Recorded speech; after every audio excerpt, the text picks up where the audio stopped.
This note will be addressed further in the video as well. Please keep a reminder to yourself while commenting.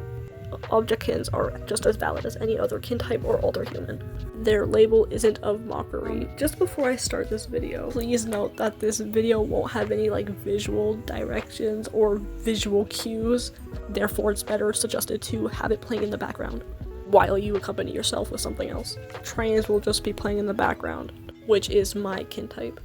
Before commenting any questions or have anything to say, please watch the full video because your question might be answered throughout the video. Thank you, and please proceed. Before you go, I suggest raising the speed of this video. You either clicked on this video because you're an objectkin, or you simply find the identity of a non-sentient object a little difficult to grasp. This video is meant to help people who don't understand this label, such as objectkin.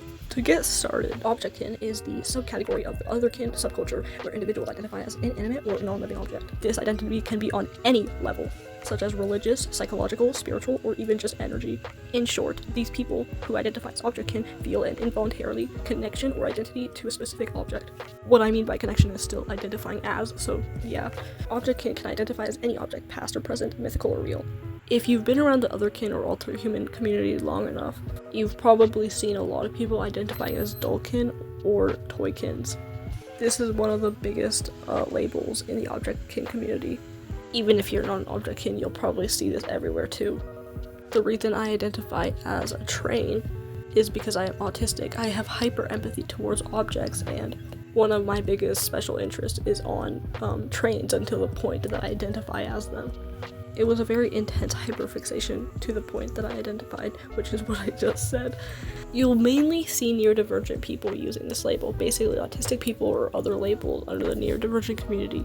Why? It's because neurodivergent people who are seen as not normal feel a sense of belonging with objects or alignment due to their hyperempathy with objects, which is very significant in a lot of neurodivergent people. Hence why you see most neurodivergent people using this label. But there's many different reasons for why an objectkin will identify with the way they are. So I'm going to go over a few. Please take a note that objectkins are just as valid as any other Alterhuman and kin type. What may seem out of place for you or odd to you is normal to them. This isn't a label mocking Alterhumans either. I've seen a lot of jokes surface around making fun of neopronouns or xenopronouns, where they talk about identifying as an object, which can create this sort of mockery around objectkins. Yes, objectkins are real, and their identity is just as valid as any others. I'm only noting this before I move on to the next section, which is talk about different beliefs to why somebody identifies as an object. And please take note of this before commenting, which is why I mentioned this early. As said, the identity can be on any level: physical, psychological, spiritual, emotional, religious, cultural, or anything else. The identity is integral to oneself. And I did mention dullkin, but the identification can range from any object: a key, a door handle, a wooden coaster, and anything mechanical like cars. For example, I identify as a train. Though I don't speak for all objectkins. A widely believed belief, it's crazy to say that, but one of the wide beliefs in the community is animism. Animism or animistic refers to the belief that objects, places, and creatures all possess a spiritual essence or consciousness. With objectkins, it's mainly just objects that they're animistic towards. But I don't speak for all of them. This is where the spiritual part comes in. They can believe that they have a past life, or they just have the spirit of one of these objects that they identify as.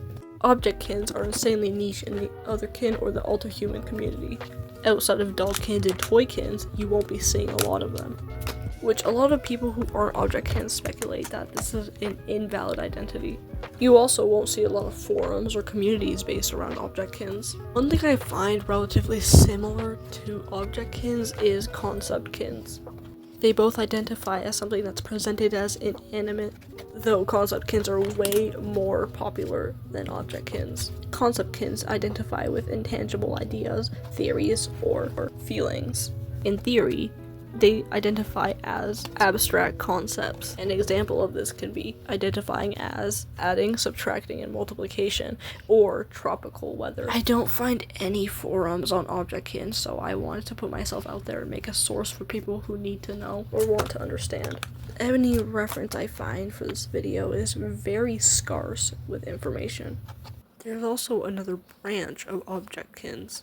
While objectkins are a person who identifies an object with no intellect or intelligence capabilities, while techkins identify as an object with intelligence or capacities of intelligence. If you hear me say identify with, I actually mean identify as. I just keep accidentally messing them up and stuff, so just so you know.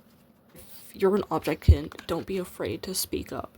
I would like to see some communities that revolve around objectkins more, because I've literally never seen like a Discord server or like a Reddit thing towards them. Every single time I search them up on any social media, it's very scarce of information about them or just media in general. This is really all I have to say. In summary, an objectkin identifies as an object in any level involuntarily. As long as you're identifying on some level, that means you're an objectkin. What I mean by that is basically just identifying as an object on some level.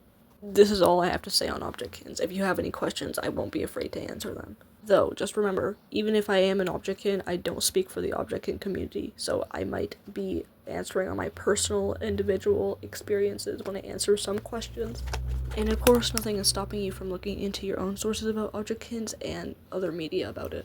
In fact, if you're still confused, I encourage you to. If you could tell, I'm running out of things to say. Anyway, I'm gonna end this video off here.